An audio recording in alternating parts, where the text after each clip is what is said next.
In the 19th century, the political philosophy that supported small government and free markets was called liberalism. Unfortunately, between then and now, the enemies of liberalism succeeded in stealing its name, which is why people with similar views nowadays usually call themselves libertarians.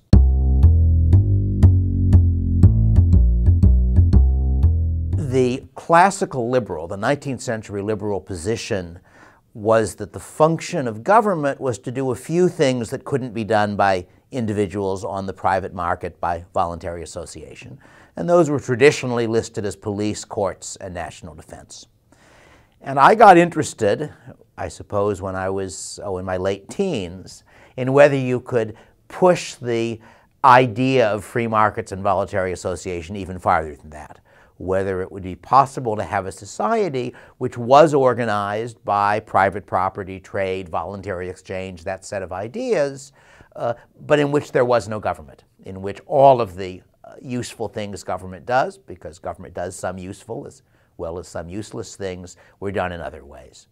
And it's an attractive idea because we have quite a lot of reasons to believe that where the same thing can be done either by government or privately, governments usually do it worse.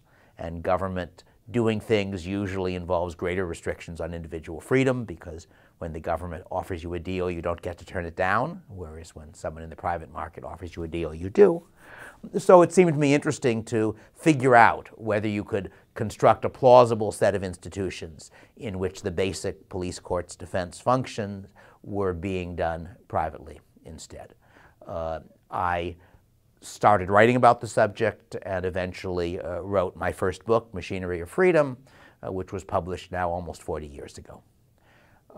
Since writing that, I've learned more about historical legal systems that have existed and seen some that had some of the features that I had created for my imaginary system, but I didn't know that at the time. Some of that showed up in the second edition of my book, and more will probably in the third edition. So how could you have a society in which the fundamental functions were produced privately rather than by government? And let me start with what in some sense is the most fundamental ones, namely making enforcing laws, what we would think of, loosely speaking, as the job of police and courts. National defense is a somewhat different kind of problem, and I will say a little bit about that later. So I want to imagine a society where individuals hire private firms to protect their rights and settle their disputes with other individuals, the same way we hire a private firm to insure us against auto accidents, for example. So I pay some annual sum to one of a variety of different firms, each of which sells the service of making sure as best it can that I don't get robbed or murdered, and that if I have a dispute with somebody else, it gets settled in some reasonable and peaceful way. And there's an obvious problem with that system, one which occurs in 30 seconds or so to everybody who sees it described, and most of them stop after those 30 seconds and they say, well, that's why it won't work, and that finishes it. And the problem is conflict between rights enforcement agencies. So we will imagine that I'm the customer of one rights enforcement agency, you're the customer of another. One day I come home and I find my television set is missing. I call up my rights enforcement agency. I also notice that the door has been broken open. They prudently had installed a little video camera in my living room to try to monitor anybody who stole things from me, and that camera shows a picture of you walking out my door with my television, or at least they're pretty sure it's you. So my agency gets in touch with you and says, would you please give our customer, Mr. Friedman, his television back, and by the way, you owe us $50 for our time and trouble in locating you and recovering his television set. And your reply is, what television set? It's true I have a nice television set, but I bought that from a friend of mine. I've never heard of Mr. Friedman. I've never robbed him. Go away. Well, my agency says, well, if you really feel like that, if you're not willing to discuss this matter in a reasonable fashion, we could send 3 or 4 big tough guys over to your front door tomorrow morning to carry out the television set with or without your permission. And you reply, but if you do that, I too have a rights enforcement agency, and they will send 5 or 6 big tough guys to keep you from taking what I claim is my television set. And so people say, we've set up a situation for a permanently violent society in which my agency and your agency and his agency are always fighting each other over the claims of our customers. And I think that's the wrong answer. I don't think that's at all likely to happen. And the reason it isn't likely to happen is that violence is expensive, that fighting people as a way of settling disputes first gives you very uneven results. There's no guarantee the guy who's in the right will win, though we'd like to believe there is. But more than that, it means people get hurt, they may get killed, houses get smashed, you've got to pay hazard pay to your big tough guys who work for you and so forth. There ought to be a better solution. And the obvious better solution in this case is arbitration, so that my agency says to your agency, look, we don't want to get into a fight with you, you don't want to get into a fight with us. How about we go to that private judge over there who's got a good reputation as an honest and competent judge, and we agree that if he says that the television set was stolen from Mr. Friedman, you won't defend your customer when we recover the television set. And if they say that it was not stolen from Mr. Friedman, we will apologize and pay some damages for the hassle we've imposed on him. Now, that's how you might settle it if it came up for the first time. But these agencies, as we imagine them, are going to be in business for a long time. My agency knows that over the next 10 years it will have clashes like this with your agency 100 or 1,000 or 5,000 times. And therefore the sensible thing to do is to agree in advance on the court that will settle them. So my agency agrees with your agency that any disputes between the two agencies will be settled by Mr. Smith's private court, which is an arbitrator that has got a good reputation for settling such disputes. Now, it may occur to you to ask the obvious next question, which is who enforces that contract? Because unlike the world that we live in now, there is no government sitting above the agencies compelling them to keep their word. But the answer is that there is a way of enforcing contracts that we're all familiar with that doesn't require a government, and that's what economists sometimes refer to as the discipline of constant dealings.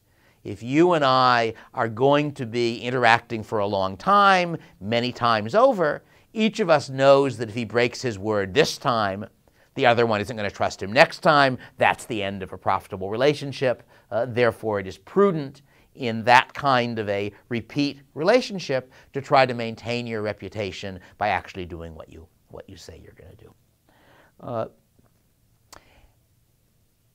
do. One of the sources that got me thinking about these questions was a science fiction book by Robert Heinlein called The Moon is the Harsh Mistress, which describes a society on the moon with private property and without government. And it does a pretty plausible job, which is one reason I started trying to imagine if I could work out something similar for the world I was living in. And there's one little bit where the narrator is visiting Earth, and he says, you know, on Earth, they have laws for everything. They even have laws for private contracts. Why would you contract with someone if you couldn't trust him? And it's sort of the reaction of someone to whom my imaginary society is the norm instead of the present society. So you would expect that those private rights enforcement agencies have an obvious incentive to keep their contract, because if, when the judge rules against my agency's customer today, we ignore the verdict, then the other agency will ignore the verdict when it rules the other way. So we now have a contractual network. We now have a world where every private every individual is the customer of a private rights enforcement agency, and every pair of private rights enforcement agencies are customers of a private court, which I refer to as an arbitration agency. And that then raises some interesting questions. And the first question, I think maybe the most important one, is what kind of law will we get? And it's worth noticing that one of the features of this system is that the law is not the same for everybody. The law between me and you is a function of the arbitration agency that our rights enforcement agencies have chosen. And the law between me and him is a function of the arbitration agency that my rights enforcement agency and his rights enforcement agency have chosen. They might be the same rules, they might be not. That sounds odd and unjust to us. It sounds less unjust if it occurs to you that when everybody has the same rule, it might be the wrong rule they all agree to, in which case some of them having the right rule would be better. But in fact, in many real-world societies, including America at the moment, the legal rules between people are not all the same. That if you think about state law, for example, that The laws are different from state to state in various respects, and therefore the laws between two citizens of California are not exactly the same as between two citizens of Virginia. There are some cases, some conflicts that go to federal law, some that go to state law, so there as well it's different. And there's a certain sense in which the legal system we all live in is a legal system of contractual law. Because if you think about an ordinary private contract where two people or two firms make an agreement, now in the current world enforceable in the courts, in a sense that contract is a private legal system because the contract between us says if I don't finish the house I'm building for you by March, I agree to pay you damages of $5,000. That would be a possible term called a liquidated damage term in a contract, but that's really a legal rule. It's just a legal rule just between the two of us. So I'm now imagining a society where there are multiple legal rules. What will they be? And the first thing to realize is that the rights enforcement agencies are middlemen, and part of the product they're selling to their customers is the set of legal rules under which their conflicts will get decided. And like anyone selling things to customers, the agency has an incentive to try to produce the product the customers want to buy. So from this standpoint, each rights enforcement agency will be saying to itself, which arbitration agencies would our customers like to have their disputes settled by? And similarly, the arbitration agencies will be saying to themselves, if we want rights enforcement agencies to hire us, what legal rules will make people most willing to be under our rules? So that you have, in effect, a legal system that's being generated on the free market, roughly the same way that cars are produced now or that food is produced now, instead of one produced by a political mechanism. And that, to me, is one of the interesting features of this system. And what can you say about that legal system? And the answer is that for reasons similar, though not identical to the reasons that we expect markets to produce better cars than socialist systems, that we think that in general free choice in a private property trade society works better for producing things than political systems work. Some of the same reasons, although the situation is a little different, are going to result in producing good law as well. So imagine that the customers of my rights enforcement agency are people who believe in the death penalty. They think that the knowledge that if someone kills one of them, he's likely to get executed, makes it less likely they'll be killed. On the other hand, the customers of another arbitration agency don't believe that. They think that the death penalty doesn't deter, and they are really worried about the possibility that they might be convicted of murder, whether correctly or incorrectly, and get executed. So they would prefer a legal system that doesn't include a death penalty. You could imagine other reasons. There might be moral arguments for and against as well, but it doesn't really matter for the argument I'm making. So my agency does a little market research. They have to agree. The two agencies need to find a court that will be acceptable to both of them. So my agency does some market research, and it figures out that if it could guarantee its customers capital punishment court in disputes with the other agency's customers, it could raise the price it charges its customers by enough to bring in an extra $100,000 a year, and they'd still stay with it because they'd be getting more nearly the law they wanted. And the anti-capital punishment agency does some similar market research, and they conclude that if they could guarantee safety from capital punishment, if they could guarantee that in the disputes it would go to a non-capital punishment court, they could charge an extra $200,000 a year. Well, in that case, the obvious solution for both of them is that they agree on a non-capital punishment court, and the anti-capital punishment agency either pays off the pro-capital punishment agency enough to make it agree to that, or agrees on some other legal issue to accept their view. So that you should imagine the agency is in effect bargaining to whatever set of legal rules, whatever court maximizes the summed benefit to the customers of the two agencies. Now, if there are any economists listening to this, they'll realize that I've oversimplified in a number of important ways.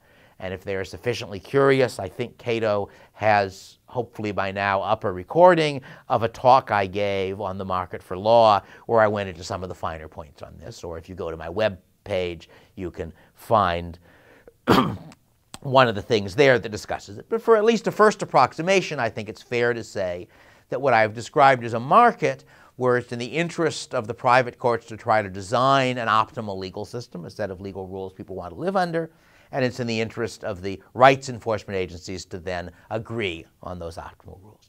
Now, of course, the optimal rules may not be the same for everybody. You could imagine a world where there are some people who are in very dry parts of the country where you need detailed legal rules on water rights.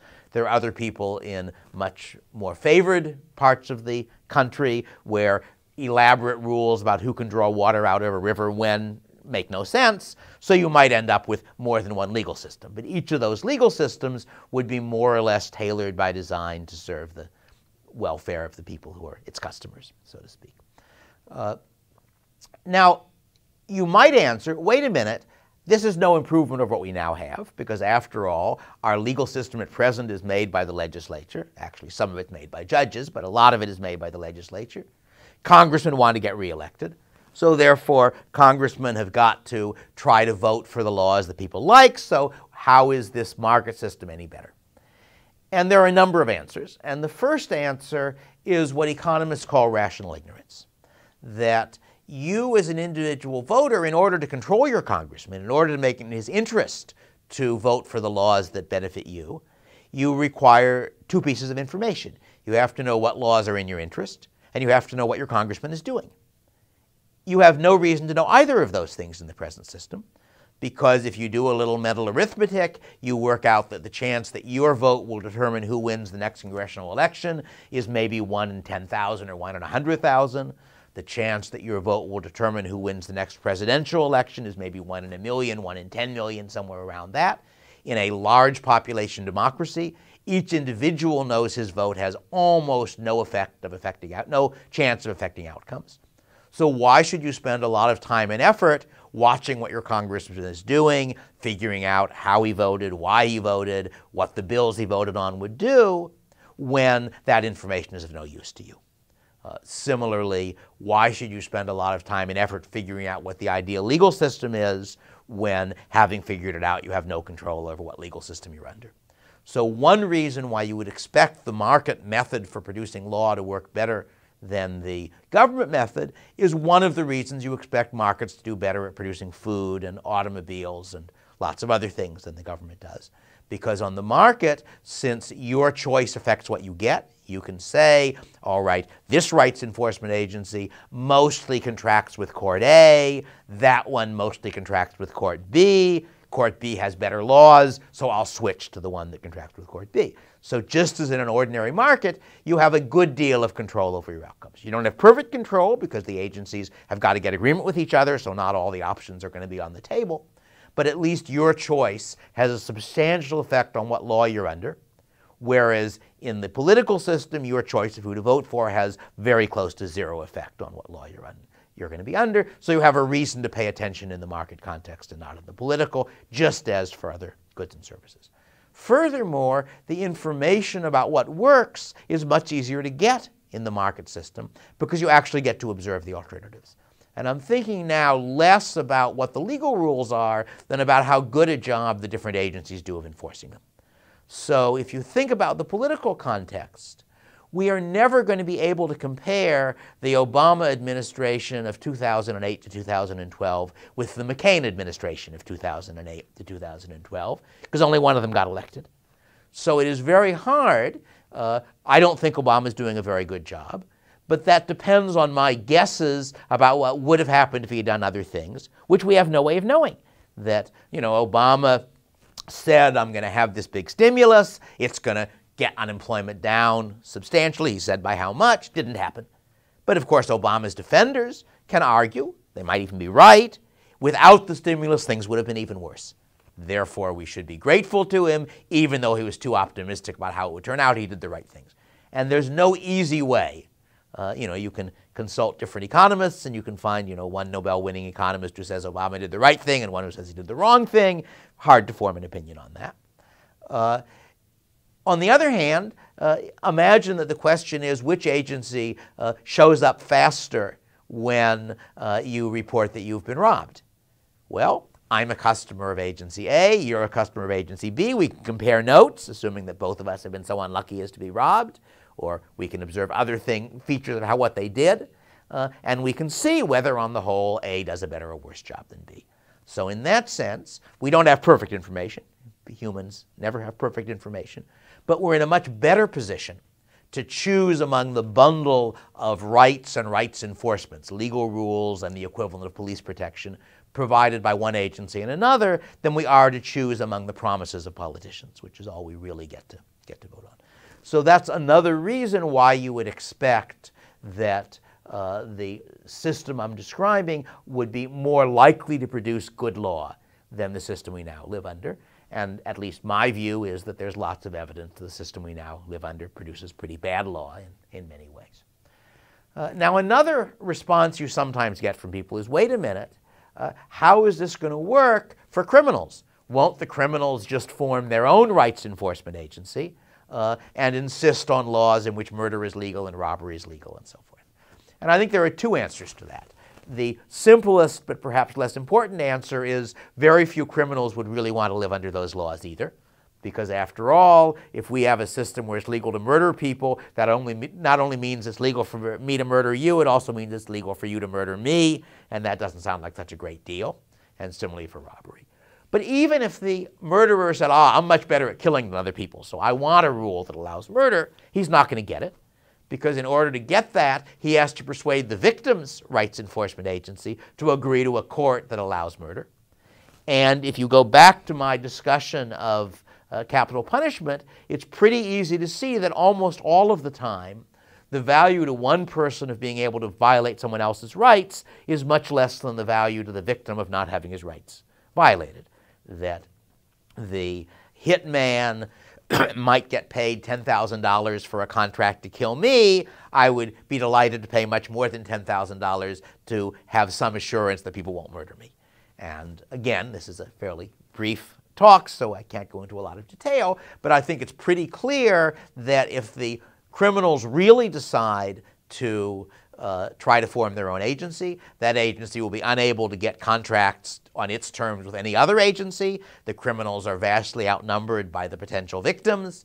The potential victims are willing to pay much more to get what they want than the criminals are to get what they want, and therefore the criminal agency would fight a hopeless war against the rest of society and lose, which is exactly what would happen at present if the criminals said, we're starting a new country, it's in the middle of the United States, it doesn't recognize any of your laws. What happens? Well, you can predict pretty easily what would happen.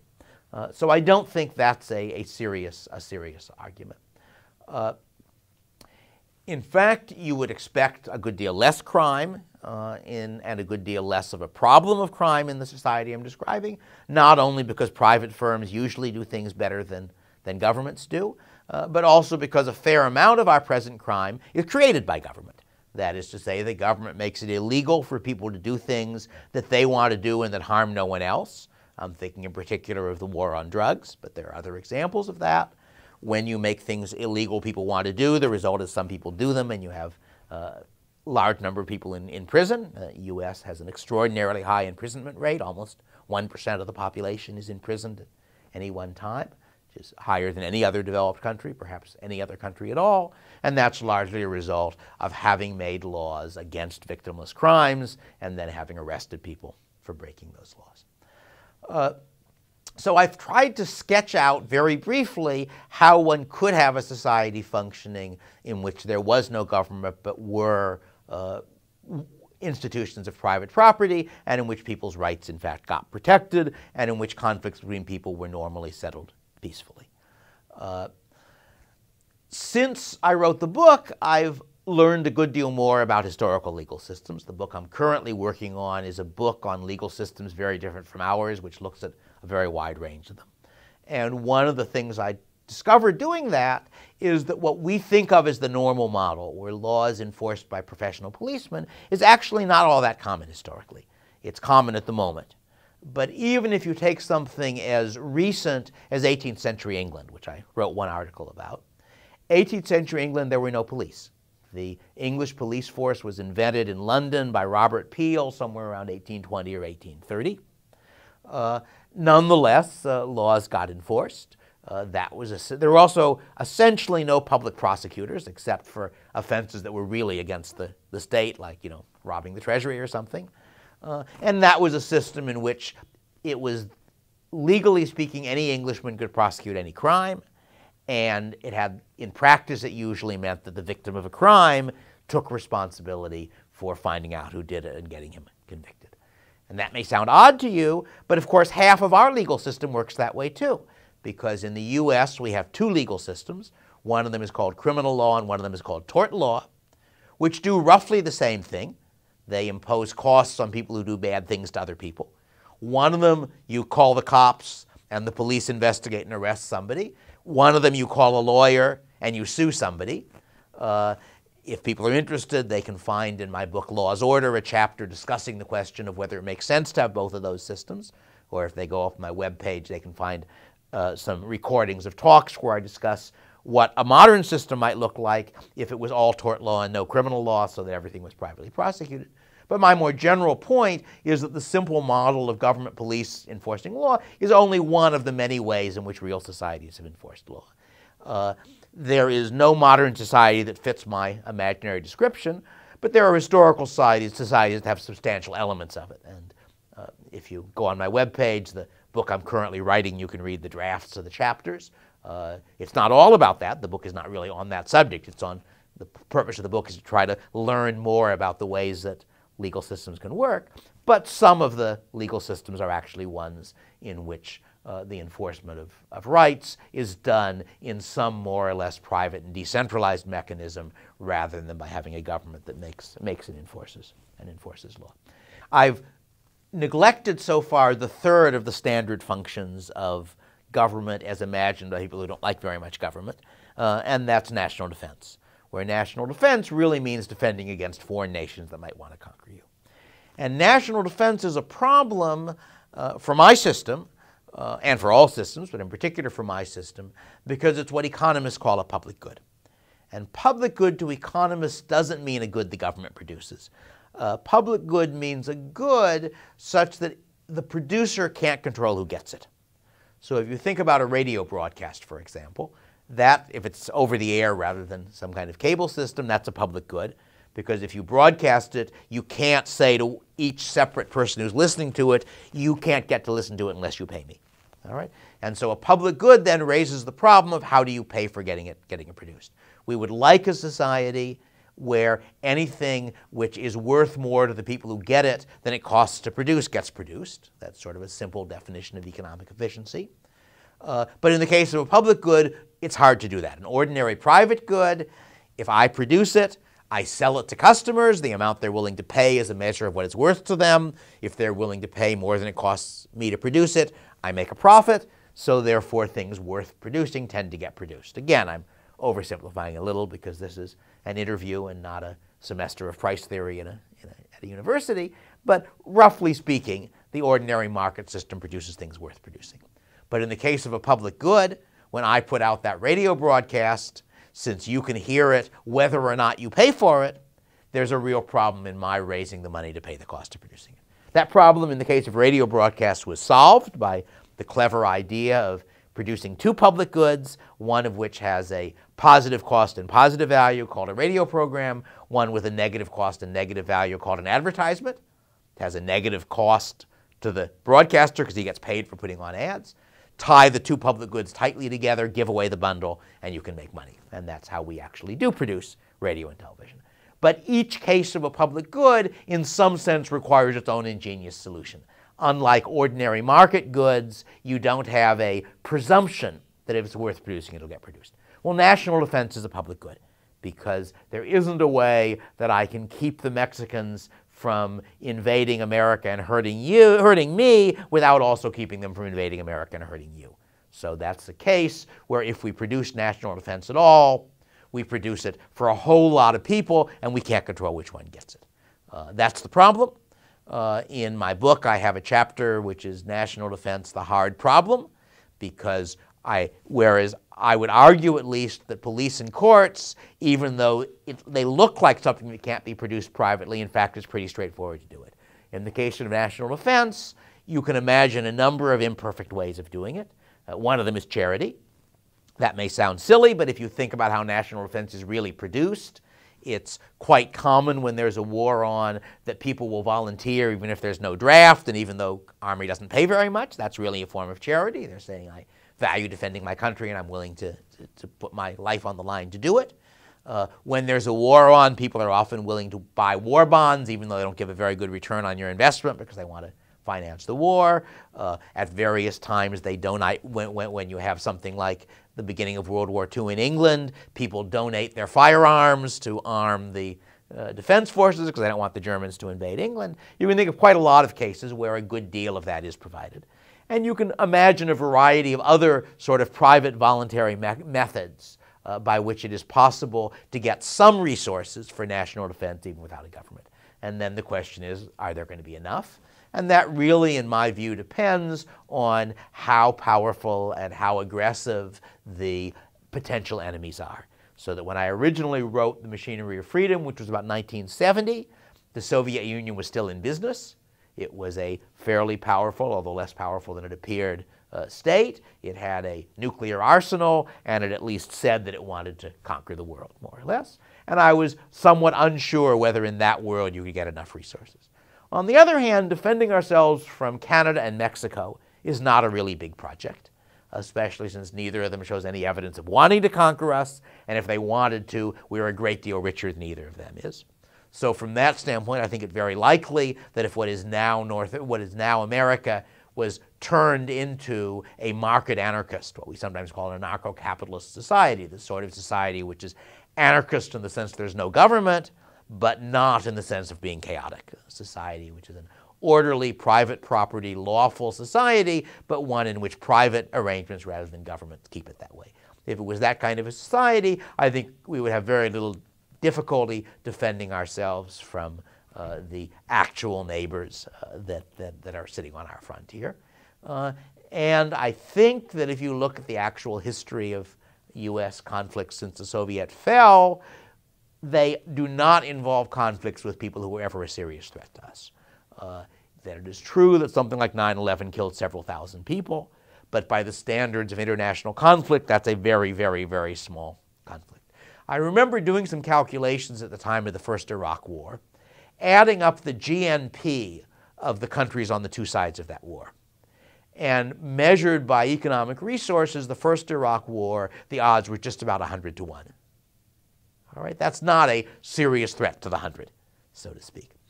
So my guess is that in the world as it now is, the U.S. could defend itself by voluntary decentralized mechanisms. Somewhere I think I've written up, and if not I will write up, a longer description of how you could imagine doing it.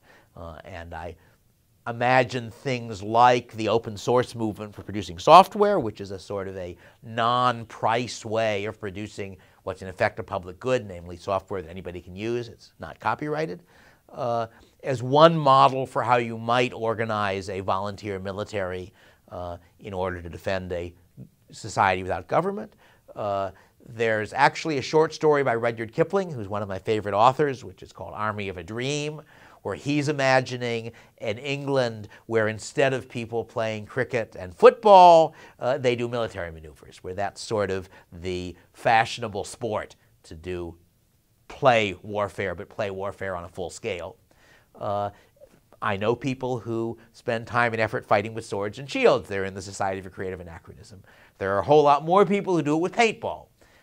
So I think you could imagine putting together a sort of a militia system like what the U.S. to a considerable extent had in its early history, where you've got lots of volunteers who aren't really professional soldiers. They aren't all that good at it, but there are a lot of them, and if necessary, they can be organized by professionals paid by charity, essentially by donations, to defend any likely threat that we would face. But that would be a longer discussion. And the basic bottom line argument I want to make is that for police and courts and lawmaking, I am willing to argue that the system I'm describing is unambiguously better than what we have, because the laws are being both made and enforced by people who have a private incentive to do a good job if they want to have customers, just the way other things are produced in our society.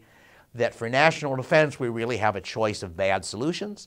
One of them is trying to use a political system to do it, and one of them is trying in various imperfect ways to do it privately. But there is one advantage, in my view, to the private system for national defense, and that is that it greatly reduces the risk that, as has happened in many countries in the past, our army will be the ones who conquer us. That is to say, the risk of the army becoming itself the enemies. If you go back to the beginning of American history, and you look at the Second Amendment to the Constitution, which is the one that defends the right to bear arms, I think it's pretty clear what was going on in the minds of those people, especially if you read other contemporary discussions. And that is that they were facing a problem. And the problem was that it was clear that professional soldiers on average beat amateur soldiers. But it was also clear, with Cromwell's seizure of power in England in the 17th century as the obvious example, that a professional army was a danger. That if you had a professional army, at some point, under some circumstances, that army would decide to take over the country, as Cromwell's New Model Army did in the mid-17th century in England. That basically the first English Civil War, you had these people on this side and those people on that side, and they fought, and finally Parliament wins. Second Civil War, you have on one side Oliver Cromwell and the New Model Army. On the other side, everybody else. Oliver Cromwell wins and was military dictator for, I don't know, 10 or 20 years. Pretty good military dictator, I should say, but nonetheless a disturbing kind of approach. So one advantage, the solution, I think, as I interpret the Second Amendment, the solution the founders came up with was have a small professional army and an enormous militia. And that way, if you really have to fight, the professional army can coordinate things. They can make sure that everybody is using the same orders and the same instructions and such, and the militia will give them manpower. And if the professional army ever gets uppity and tries to take over, it's true they're better than the militia, but the militia will outnumber them 100 to 1. And that's my reading, at least, of what was going on in the original system. And I view my approach to how you do national defense in a society without a government as sort of a later, modern, up-to-date version of the same approach. Namely, you have lots of people who aren't really very good soldiers, but can be soldiers if necessary. And therefore, if the small number who are really good soldiers try to take over, they'll be outnumbered 100 to 1. So that, I guess, covers more or less what I wanted to talk about, which is to give some sketch of at least my version of what a free market anarchist society would look like, what's sometimes referred to as an anarcho-capitalist society. And it's a society where law is generated on the free market by an economic mechanism. And I should say that among libertarians, there is at least one other approach to the idea of anarcho-capitalism, of private property anarchy, that I'm familiar with, and that's one which in effect assumes that legal philosophers will figure out exactly what the law ought to be, and once that problem has been solved, everybody will agree on the same law. And I think that's quite unlikely. I don't observe that philosophy has made a great deal of progress in the last couple of thousand years. I think the problem of designing legal systems is much harder than it seems to people who haven't actually studied the law. And I think that a system where goods are produced by private profit-making entities who will make more money if they produce good goods is a better way for producing law than a system in which philosophers or academics speculate and then somehow by some magic process convince everybody else in the world to go along with them. But that's at least the system that I'm arguing for. I think that's what I wanted to say. If people have any questions, you can find my email on my website. My website is www.daviddfriedman.com. It currently has a PDF of all of my first book, second edition, if you want to download it and read it. It has, in various forms, several of my other books. I try to make books available online when my publishers will let me, because I write books mainly to have them read, not mainly as a source of income. And you can find lots of stuff I've written at various times on the webpage. And you can also find recordings of many talks that I've given on various subjects. Thank you.